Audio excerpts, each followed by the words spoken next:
শেষ হয়েছে বিপিএল ২০২৫-২৬ ১২তম আসরের নিলাম, যে নিলামে সর্বোচ্চ দাম পেয়েছে মোহাম্মদ নাইম শেখ। চলুন এবার এক নজরে দেখে নিই বিপিএল ২০২৫-২৬ ১২তম আসরের নিলামে সর্বোচ্চ দামে বিক্রি হওয়া ১০ ক্রিকেটারকে এবং কে কোন দলে রয়েছে। প্রথমেই ১০ নাম্বার থেকে শুরু করি।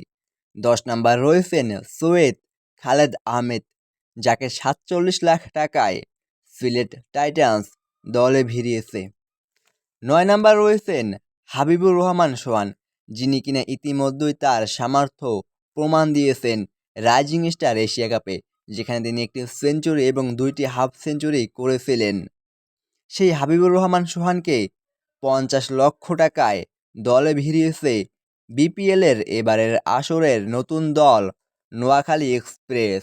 এরপরে ৮ নাম্বার রয়েছেন মোহাম্মদ মিঠুন, তাকে ৫২ লাখ টাকায় দলে ভিড়িয়েছে ঢাকা ক্যাপিটালস। ৭ নাম্বার রয়েছেন শামীম হোসেন পাটোয়ারি, যাকে ৫৬ লাখ টাকায় দলে ভিড়িয়েছে ঢাকা ক্যাপিটালস।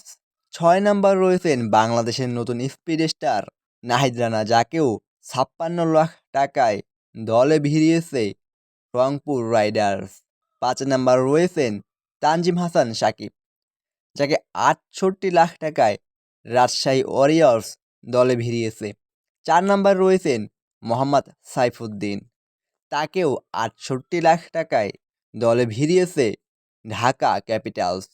এবং ৩ নাম্বার রয়েছেন বাংলাদেশ দলের অধিনায়ক লিটন কুমার দাস, তাকে ৭০ লাখ টাকায় দলে ভিড়িয়েছে রংপুর রাইডার্স। ২ নাম্বার রয়েছেন তাওহিদ হৃদয়, যাকে ৯২ লাখ টাকায় দলে ভিড়িয়েছে রংপুর রাইডার্স। এবং বিপিএলের চমক, সবচেয়ে বেশি দামে বিক্রি হওয়া ক্রিকেটার মোহাম্মদ নাইম শেখ, যাকে সর্বোচ্চ দাম ১,১০,০০,০০০ টাকায় দলে ভিড়িয়েছে চট্টগ্রাম রয়্যালস। আপনার কাছে কি মনে হয়, এবারের আসরে সর্বোচ্চ দামে বিক্রি হলেও নাইম শেখ এই আসরে কত রান করবেন?